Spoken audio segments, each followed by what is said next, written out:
Hello കൂട്ടുകാരെ, എല്ലാവർക്കും എൻ്റെ പുതിയൊരു വീഡിയോയിലേക്ക് സ്വാഗതം. അപ്പോൾ ഇതാണ് നമ്മുടെ കൂവ. ഞാനിത് താഴെ വയലിൽ നിന്നും കിളച്ച് കൊണ്ടുവന്ന കൂവയാണ്. നമുക്ക് ഫാർമസികളിൽ നിന്നൊക്കെ കിട്ടുന്ന കൂവ പൊടിയില്ലേ, അത് ഇതുകൊണ്ടാണ് ഉണ്ടാക്കുന്നത്. അപ്പോൾ നേരെ നമുക്ക് വീട്ടിലേക്ക് പോകാം. വീഡിയോ സ്കിപ്പ് ചെയ്യാതെ കാണണേ. നമ്മൾ ഇഞ്ചിയല്ല എങ്ങനെയാണ് വൃത്തിയാക്കുന്നത്, അതുപോലെ തന്നെയാട്ടെ ഈ കൂവയും വൃത്തിയാക്കേണ്ടത്. ഏകദേശം ഇഞ്ചിയോട് അതേ കണക്റ്റായി കിടക്കുന്ന ഒരു സംഭവം തന്നെയാണ് കൂവ. ഇത് നന്നായി വൃത്തിയാക്കിയതിന് ശേഷം 3-5 വെള്ളത്തിൽ ഇത് കഴുകണം. അല്ലെങ്കിൽ ഇതിലെ മണ്ണ് മുഴുവൻ അതിൽ തന്നെ ഉണ്ടാകും. അതൊക്കെ നന്നായി കഴുകിയതിന് ശേഷം ചെറുതായി അരിഞ്ഞിടുകയാണ് ചെയ്യേണ്ടത്. വെയിറ്റ് ലോസ് ഒക്കെ ആഗ്രഹിക്കുന്ന ആൾക്കാർക്ക് ഏറ്റവും നല്ലൊരു ഫുഡ് തന്നെയാണ് കൂവ. ഒരുപാട് കാൽസ്യത്തിൻ്റെയും മിനറൽസിൻ്റെയും ഒക്കെ കലവറയാണ് കൂവ. മാത്രമല്ല ഡൈജസ്റ്റീവിന് ഇത് വളരെ സഹായിക്കുന്നു. ഹൈ പ്രോട്ടീൻ കൂടിയാണ് കൂവ. അങ്ങനെ ഈ കൂവ ചെറുതാക്കി അരിഞ്ഞതിന് ശേഷം മിക്സിയിലിട്ടാണ് അടിക്കാറുള്ളത്. കുറച്ച് കൂവയാണെങ്കിൽ നമുക്ക് മിക്സിയിലിടാം. കുറേയൊക്കെ ഉണ്ടെങ്കിൽ അത് നമ്മൾ മില്ലിൽ കൊണ്ടുപോയി അരച്ച് പിന്നെ ഊറ്റലാണ് നല്ലത്. അപ്പോൾ ഇത് കുറച്ചായത് കൊണ്ട് തന്നെ നമ്മൾ മിക്സിയിലിട്ടിട്ട് അടിക്കുന്നു.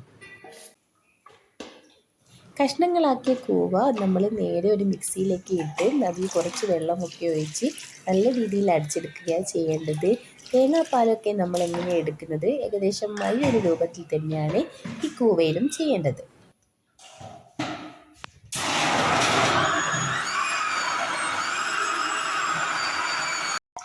നമ്മളിവിടെ ഓൾറെഡി അരിപ്പയും കാര്യങ്ങളും ഒക്കെ സെറ്റ് ചെയ്തിട്ടുണ്ടായിരുന്നു. അപ്പം നേരെ നമ്മൾ ആ മിക്സ് അതിലേക്ക് ഇട്ടു. നന്നായി പിഴിഞ്ഞ് 2-3 വെള്ളം അതിൽ ഒഴിച്ചിട്ട് വേണം കേട്ടോ പിഴിയാൻ. അല്ലെങ്കിൽ നമ്മുടെ കൂവപ്പൊടിയുടെ അളവ് കുറവായിരിക്കും. എന്നിട്ട് വേസ്റ്റ് നമ്മൾ വേറൊന്നിലേക്ക് മാറ്റുകയാണ് ചെയ്യുന്നത്. പിറ്റേ ദിവസം രാവിലെയാണ് ഞാൻ വീഡിയോ എടുക്കുന്നത്. മറ്റൊന്നുമല്ല, നമ്മൾ അരച്ച് വെച്ച് പിഴിഞ്ഞ വെള്ളമില്ലേ, ആ വെള്ളം നന്നായി നമ്മൾ അവിടെ മൂടി വെക്കും. എന്നിട്ട് പിറ്റേന്ന് രാവിലെയാണ് ആ വെള്ളം നമ്മൾ മറിക്കുന്നത്. മറ്റൊന്നുമല്ല, അത് മറിച്ച് കഴിഞ്ഞാൽ അതിൻ്റെ അടിയിൽ ഊറി നിന്ന കൂവ നമുക്ക് കാണാൻ സാധിക്കും.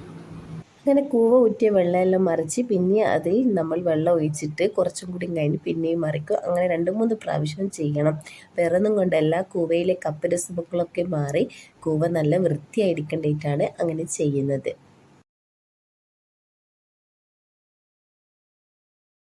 അങ്ങനെ കൂവയിലെ വെള്ളമെല്ലാം ഒഴിച്ച് കൂവ നല്ല രീതിയിൽ വെയിലത്തിട്ട് ഉണക്കണം.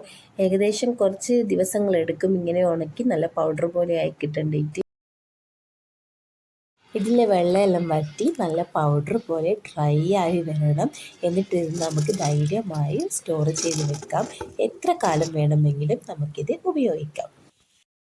അപ്പോൾ വീഡിയോ ഇഷ്ടപ്പെട്ടാൽ ലൈക്ക് ചെയ്യുക, സബ്സ്ക്രൈബ് ചെയ്യുക, ഷെയർ ചെയ്യുക, കമൻ്റ് അടിക്കുക, ബെല്ലൈക്കൻ ക്ലിക്ക് ചെയ്യുക. Okay, ta-ta, bye bye, see U.